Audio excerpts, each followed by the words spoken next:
Good morning, ladies and gentlemen. I'd like to speak more off the cuff. I've got this papers here for just some figure purposes. I think inequality, when we talk about inequality, it can obviously bring about a whole gambit of issues that we need to discuss. And generally, I think in certain contexts, when we talk about inequality, we simply talk about inequality in income.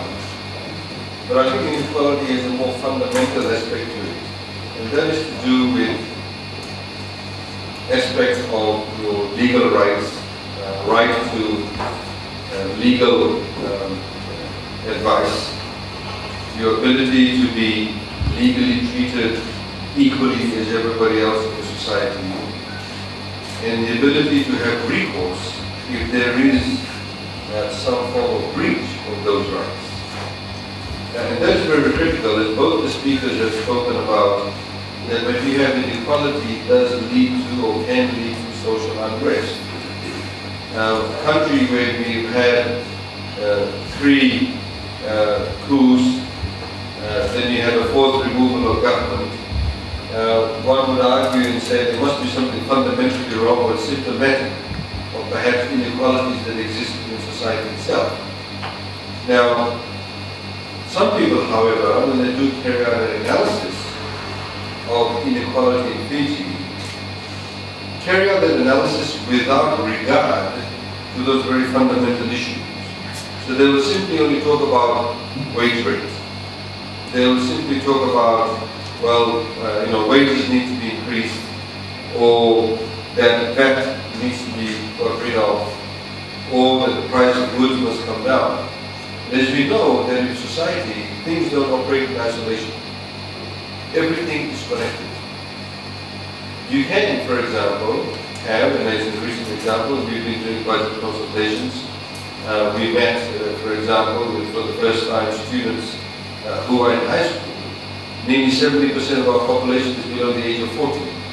So we saw it critical that we did consult these people who will be very soon the future leaders of Fiji, and indeed the future moms and dads and job seekers, job creators in the next 4 to 5 years' time.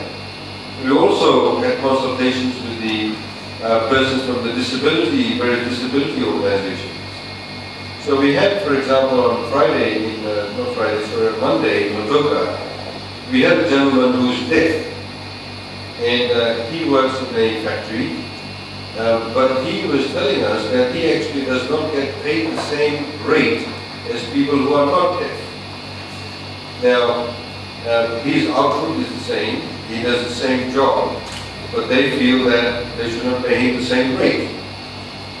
When he takes a sick leave, or when he is sick, they don't pay him sick leave, they say take the job or leave. On the other hand, we also discovered that notwithstanding the fact that government is providing subsidized bus fares or free bus fares to children in rural areas and various other places below particular income levels who have access to free public transportation, there are 1 or 2 bus companies who are still charging them a bus fare on top of that. Now, the reality is that there may not be directly a measurement per se of inequality. I'm going to read out these figures, of wonderful figures, Gini coefficient index that IMF recently came up with and said that the inequality levels of Fiji has dropped compared to what it was. Back in 2008 and 2009 as opposed to 2013 and 2014, Gini coefficient has dropped. And indeed, the same way that the Household Income Survey shows that poverty levels in Fiji has dropped. Now these are sort of statistical matters, and of course, we believe, of course, that it has dropped, and the figures say that. But what I'm saying is inequality is a lot more fundamental issue than that. It's not just really about measurements. It's also about your ability to enforce equality. And that is very, very critical. This is why you now have the Constitution, the Fiji Constitution, talks about a number of socio-economic rights that hitherto was not in any other constitution. And there is a fundamental reason why that has been put in. It's because it gives the individual citizen the right to be able to have those socio-economic rights enforced against government in the public space. So that, ladies and gentlemen, is very, very critical also. Now, if you, for example, have a right to medical care and basic health care, it means that you, the theory being, you lead a better life, a healthier life. If you lead a healthier life, then you are able to be employed, which you are able to then have your own business, which means that will lead to creating or reducing, inequality. So, you see, these are the sort of critical issues that we need to discuss in your workshop today when we are talking about inequality per se, in the same way as we have said, that when we are talking about, for example, labor rates or market rates, it's not only the issue about those people who are currently employed. We need to think about the people who are currently unemployed, and currently about the people who will come into the employment sector. That is very, very critical to think about, and I think generally whenever we've spoken about, for example, labor rates, and talk about market rates, etc., we tend to think only about people who are within the system. We need to be able to think and address people who are not within the system. How do we bring them into the system? What will happen in 4 or 5 years' time?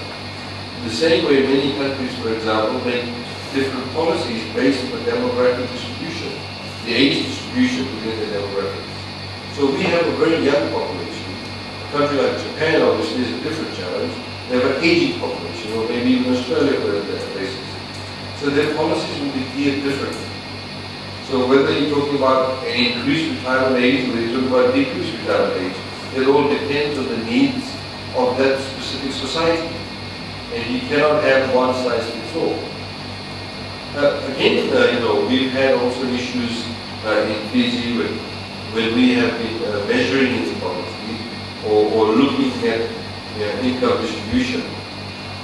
We have not, for example, in the analysis taken account of the various policies that have already been put in place, whether it's free medicine if you're earning less than $20,000 a year, whether it's now free education. In fact, free education is not means tested at all. It's across the board. Whereas access to water and the subsidization of water, 90,200 liters of water per household based on 5 people in the household, is for those households that earn less than $30,000 a year. Similarly, we have people who get subsidized electricity up to 95 kilowatts if you earn less than $30,000 a year. Now, all of these need to be built into whenever we talk about inequality. And the reason I'm talking about many of these practical issues, because I know you'll be discussing it, and you'll be having a workshop, and of course it would be good to get your input in respect of what are the other sort of enablers that we can look at in terms of reducing inequality.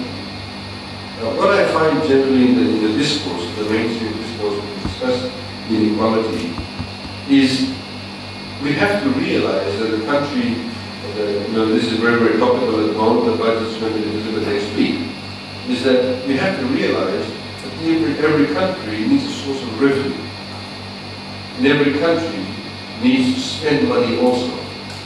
And it's the management of that expenditure and that revenue that is very, very critical. Now, on the other hand, people who may talk about, well, the economy is doing well, so how come you borrowing? Well, it's not as simple as that. You do need to borrow to be able to build. I know some people here in this room have said, why are we engaging with the World Bank, with the ADB, and the IMF? Well, there are obviously certain policies of the World Bank and IMF that we may not see necessarily eye to eye. But that's fine, we have those conversations. We have a representative here from the World Bank. It doesn't mean we agree on everything, but they do have a source of money that is not available to us in the foreign markets that we can access. And it is on our terms and conditions that we are able to do so. So I think we need to be able to look at, when you measure inequality, what are some of the long-term goals that we are looking at? One of the issues, for example, we were discussing, a practical example is, Samoa, for example, is building a cable, submarine cable from Samoa to land in Botswana to connect the Southern Cross cable. Now that's passing between Kabini and Samoa. Now we have government that decided to access funds from the World Bank to build a pipe out of the cable so you can land on Honolulu. are we doing this, just because we like the fact that some can have, high-speed access to internet, etc. No, not just that. It's not just for people's social nature, but it's also to create opportunities in what we do. So people don't necessarily have to come to Delhi level to get work in the ITC sector. We can actually have call centers set up in London level also. Many people who do come, for example, Suva from the outer maritime areas or from Bangladesh, etc., a lot of them end up in squat areas where there's a big issue for us.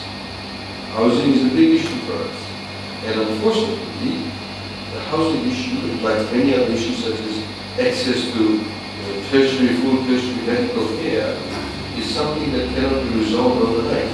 As I said to a young group of students the other day, because they were complaining and they were saying, when you give them this proper scholarship, you have too much emphasis on science. You don't have enough scholarships in the toppers for people who want to do accounting and commerce. So I was explaining to them the reason why we have science is there's a shortage of doctors, nurses, and other people.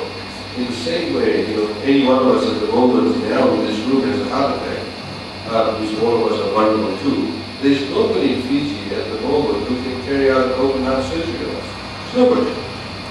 And that is a tragedy in the 21st century. That we are living in a country where that cannot happen. Now, just because somebody's attended the Fiji School of Medicine and they've got the MBBS, they cannot open you up and do a heart surgery. People who become heart surgeons are trained for 10, 15 years. It means an investment in your human capital. So, the inequality or access to medical services that exists, of course, if you're rich, you can go to Australia and New Zealand or India to get an open heart surgery done. And if you do not have that kind of money, you may not be able to access that unless the government, which is a national provision, may not be able to address everybody all the time, is able to take it away very quickly and give you that funding and get you that access to the medical treatment. So that inequality does exist, but that inequality exists because of the fact that nobody actually thought about investing in a doctor. Nobody thought about, we must get heart specialists and carry out the surgery. It takes 10, 15 years. So in the same way, I think, whenever we're talking about addressing inequality, we need to look at some of the issues that may be some legacy issues, or there may be issues that we can resolve those inequalities if we're able to plan for it now. And the results may not come today, may not come tomorrow, but hopefully it comes very soon thereafter. And that is, when we are discussing inequality, it's very, very critical to, understand that. I think the other aspect of inequality, ladies and gentlemen, is how we can also create more social integration and cohesion to be able to reduce inequality. I'll give you an example. Some people may not, of course, necessarily use Singapore as an ideal for talking about reducing inequality. But what is really interesting is that recently in our conversations with the Housing Development Board in Singapore, when they sort of build upwards, they have 10, 20, 15-story houses or flats that you buy as strata titling. We did strata titling about 3 years ago, where you can now actually own a strata title either on the economic land, farmland, of course freehold land and district. But the reason why we did that was because it would make housing a lot more affordable. Because to develop the land or to build a home is far more expensive than having say a strata title of a 3 or 4-story building. You should be able to, for example, get a decent sized home or say a 2-bedroom or 3-bedroom flat with no strata title. Now, talking to them about it, they were saying that they have a deliberate policy, is that when they have their housing projects, they ensure that there is what they call social integration.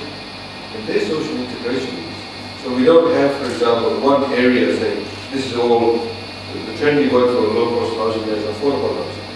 So it's not like affordable housing is all in Rewala. Then all the middle-class people live in Rail Street, and the rich people all live in Kalabua. what they do is that you may have a building in which you can have a low-cost flat, affordable flat. On the same floor, you can actually have a middle-income flat for the middle-income people. So you have an entire block of flats that may, in fact, include people of different economic strata. Now, that means that people are a lot more integrated. And that obviously is very good for social cohesion. It's also very good, I mean, they got right now, and they've been doing this in the 60s, because they've had issues. They even have a quota system for ethnicities, which is obviously something that we are not necessarily choosing. But most definitely in terms of income levels, that is a very, very good model too. Because you also have empathy, you integrate, you work with people who, for example, somebody may be a cleaner, and then on the same floor, you catch in the same lift, the same building, somebody who may be, earning 10 times more as you, but they're living in the same block of flats. So inequality also, I think, the overall problem with inequality is that it creates a lot of demarcations within society. It also creates a lot of demarcations in our social interactions. So when we want to resolve inequality issues, we need to be able to look at how best we can also create social provision. There's one other area I think that probably needs to be also talked about and addressed. The informal sector in Fiji is quite large. And I don't think that we've been able to capture that very well. There's a lot of people, for example, drive from here to Nandi. You find people who sell coconuts. I mean, I know the time to stop by and speak to the people. Sometimes they, generally like in grocery stores, some people sell a lot of coconuts. Some of these people, they make $100 a day. The bad day, they make $50 a day. It depends on how good the weather is and how hot the weather is. And, the people think. So, of course, you can argue and say one day they may make only $10. But many of these people, I think, need to be mainstream. But without, before mainstreaming them, we need to be able to capture the level of productivity. We need to be able to capture and see how they are doing, not just in terms of the contribution to our society, but in terms of are we actually looking after them within that social bracket. So that, I think, is very important. I know Mr. Asim Chida is here, that's his area of speciality. It would be good to have those kind of discussions around it. I mean, similarly, inequality, of course, is about, like I said earlier on, is about the ability to seek recourse. Recourse, whether it's constitutional recourse or constitutional redress, whether it's things like consumer protection. It is very, very important. As we know that the less you earn, you would obviously have less disposable income in your pocket. So you may tend to go for what we call the cheaper product.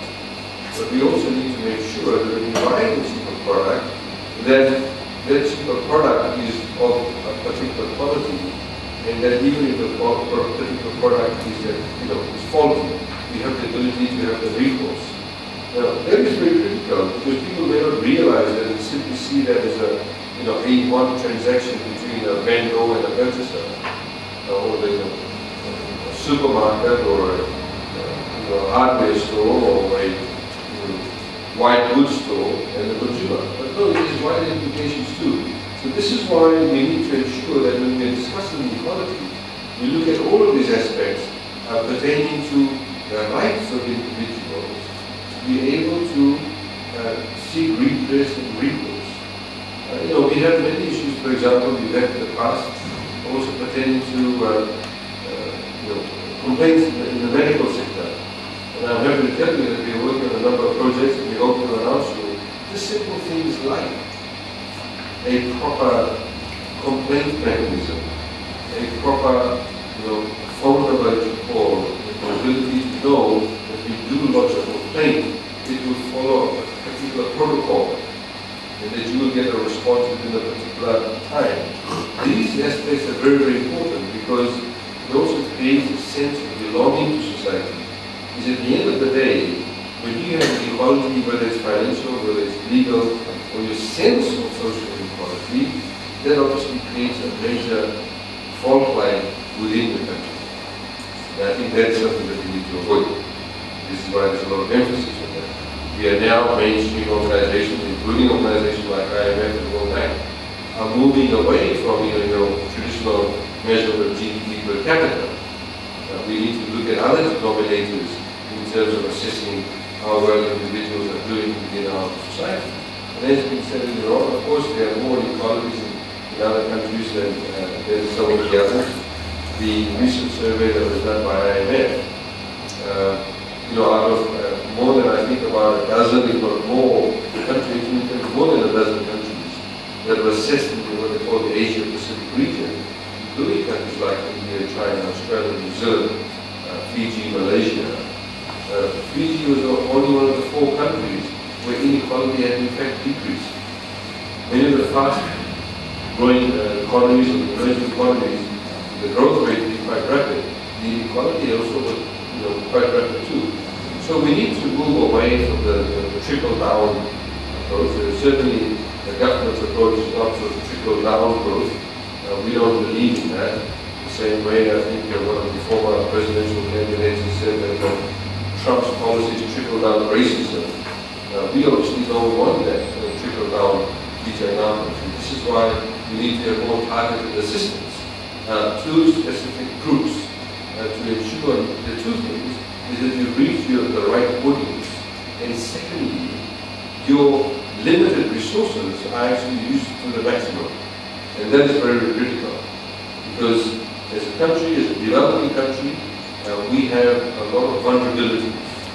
As I said in some of the sessions the other week, can you imagine if Cyclone Winston had stayed on the path on which it was projected to have stayed on?